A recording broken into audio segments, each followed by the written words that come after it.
Yo, what is good, YouTube? Welcome back to another JC2K video. In today's video, we're going to talk about a market crash because I maybe should have made this video yesterday when I got back, but packs have continued to crash the market. The packs they've been dropping the past week, these Tis the Season packs and these Best of My Team Super packs today as well, to a lesser extent, have dropped the market a lot. And it's created a lot of really good budget diamonds and like buyout pink diamonds and just cheaper cards in general that I think are more affordable now than they will be. We saw this happen with Black Friday content about a month ago. The Black Friday content dropped the auction house significantly for about a week, and then it started to go back up. I believe that this content will keep the market low, kind of like it is, and it may even drop a little bit more. I do think on New Year's Eve, potentially, New Year's Day, whenever that is. Keep in mind, that's only a couple days away. We're probably going to get more value type content. That's where they're going to try to get more money out of us. You know how 2K is. Last year they dropped a bunch of New Year's special offer type stuff. Would not be surprised if that's relatively similar to the Black Friday content where they drop some like special, actually good value packs for once, which I will say these packs were not, and yet people still bought them and they still contributed to dropping the market because of names like MJ, LeBron, Steph, Penny, Giannis. I think those cards dropped the market for sure. But we're going to talk about some good buys, cards that you should consider buying, cards that might be good investments as well if you're trying to make MT off the auction house, and then also what you should maybe do with the cards on your team and what you're basically how you should be using your MT right now in my team. Before we hop into it and go delve into this more, if you haven't already, make sure you hit that subscribe button. Help me push towards the 40,000 subscriber mark on the channel. I'm uploading every single day, tons of consistent daily my team content. We'd really appreciate it if y'all do subscribe. Without further ado, let's hop right into it. So first things first, let's just talk about pink diamonds that are a buyout, because there are definitely more of them now.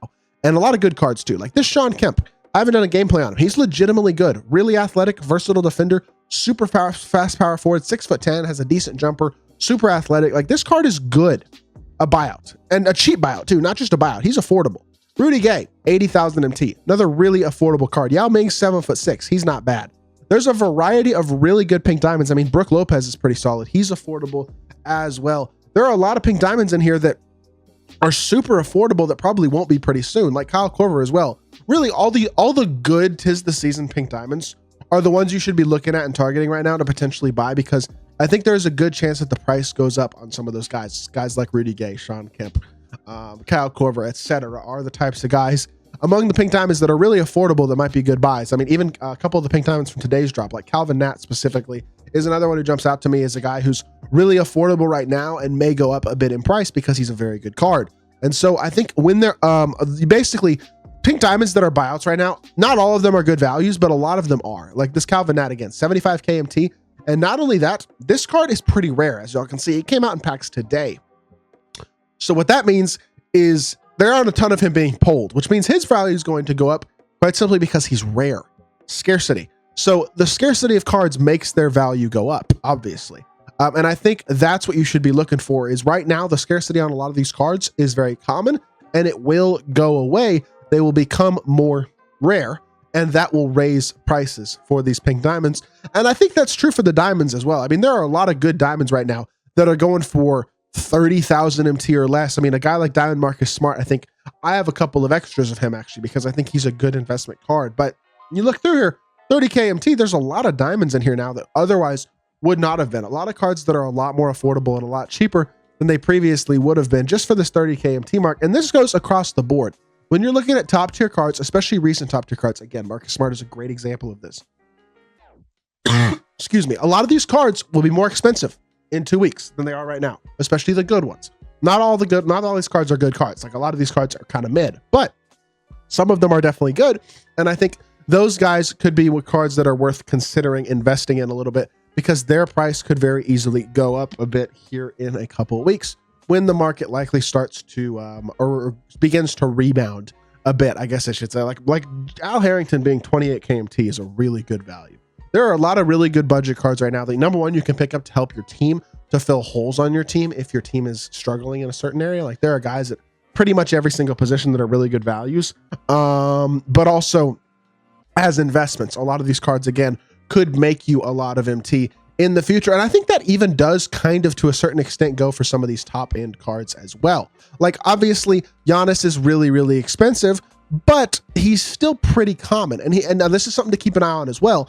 They may drop more packs on New Year's, like I said, that could drop the price of these cards further. this is a good time to potentially buy a card to hold them if they're more affordable right now than they likely will be in a week or two.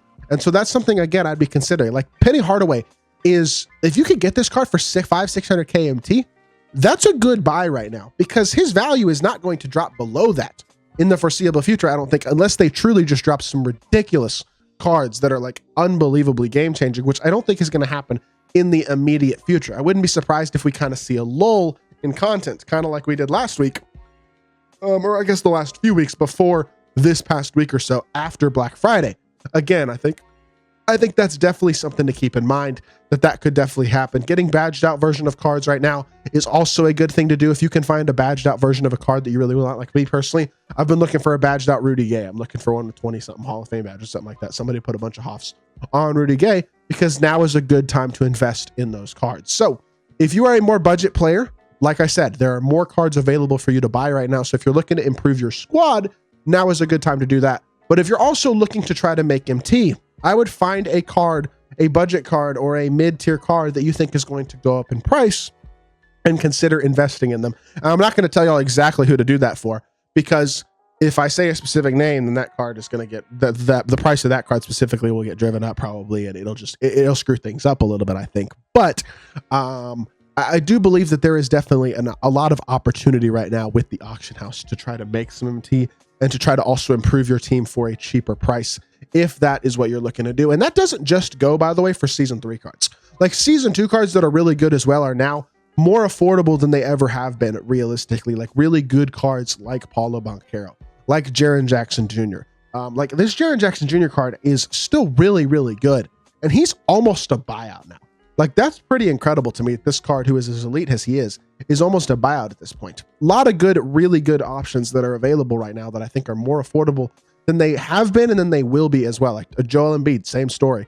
Dr. J, I wouldn't be surprised if this card's up to 1 million MT again in a week or two, or in a couple weeks, if they don't drop another like game-breaking small shooting guard, because he's still the best shooting guard in the game. So if you can get a souped-up Dr. J, kind of like the one I have right now with 20 Hoffs, or whatever the case may be, if you can get a Dr. J for an affordable price right now, good chance his price goes up again in a couple weeks as well, if he is still the best shooting guard in the game. And even if it doesn't go up, you still have yourself the best shooting guard in the game, right? So value-wise, again, it's a good time to buy these top-end cards because there are so many of them available, and so many of them available, I think, for decent prices as well. Like, for example, Wemby is a great example of this because he was down to about 1 million MT, and now even base versions of him are going for more than 1 million MT a month later. Like, you can take advantage of these opportunities and get really good cards that are going to help your team now, and that will also sell for as much or more MT than you paid for them in a couple weeks when the market goes back up. So it's an opportunity, again, even if you're a big baller, to pick up cards that'll help out your squad, these expensive cards, and hold on to them because they have so much long-term longevity and viability, which is why I have guys like Dr. J and Wemby and have had them for a long time, and they're still worth just as much as I paid for them, if not more. You see what I'm saying? That's basically my thought process with this content right now and how to use it for the auction house. So hopefully this video does help y'all out. If so, make sure you hit that like button, leave a comment, and subscribe. I'll be back with more 2K content very, very soon, and I appreciate y'all. Peace.